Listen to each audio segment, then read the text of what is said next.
bonjour, je m'appelle Nadim El Arake, j'ai 28 ans. Je suis diplômé d'un BTS SEO. Je m'appelle Jennifer, ça fait quelques temps maintenant que je suis dans la région, j'habite en Suisse et je suis responsable comptable chez Smartwave du coup. Je m'appelle Julie, je suis d'origine lilloise, je suis arrivée à Genève depuis 1 mois et demi.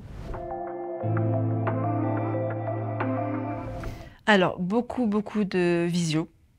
Ça, c'est vraiment indispensable les premiers temps pour essayer de maintenir un lien qui ait un semblant de physique, parce que là, avec le visuel, du coup, c'est tout de suite plus facile.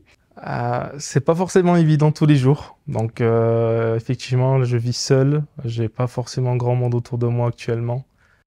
La famille est quelque chose de très important pour moi d'ailleurs. Donc, c'est vraiment pas facile à vivre tous les jours. Mais j'essaie de descendre un maximum en voiture à Marseille. À peu près une fois par mois, je fais 5 heures de trajet. J'essaie de télétravailler un maximum également à Marseille pour pouvoir rester auprès de ma famille le plus longtemps possible et Smartwave m'aide bien à ce sujet-là. Et moi, par la suite, j'ai mis une routine où j'essaie de remonter assez souvent, de remonter peut-être une fois par mois, une fois tous les 2 mois. Et ma famille fait la même chose en sens inverse. Et du coup, ça permet de maintenir le lien et d'avancer malgré la distance. Pour le coup, je suis relativement sereine dans le sens où ma famille est restée dans le nord de la France et donc c'est facilement faisable. En plus, j'habite à 10 minutes de l'aéroport, donc pour le coup, c'est assez gérable. Et mes amis, pareil, ils sont soit à Lille ou alors dans d'autres pays du monde. Donc pour le coup, quoi qu'il arrive, je me suis rapprochée de là où j'étais par rapport à avant. Et c'est facilement accessible en transport, en avion ou en train, donc c'est super gérable.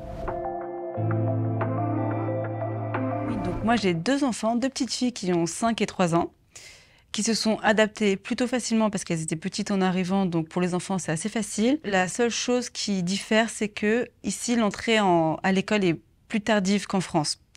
Donc, ça veut dire que si les enfants sont nés en fin d'été, ils auront 1 an de décalage pour entrer au premier cycle et ainsi de suite. Alors, en soi, c'est pas dérangeant si on trouve un mode de garde, un jardin d'enfants ou une nourrice.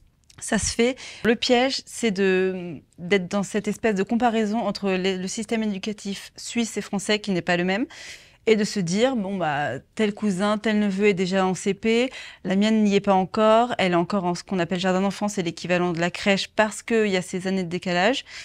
Et du coup, de prendre peur, est-ce qu'il y aura du retard dans l'apprentissage ou dans la manière de se comporter en classe.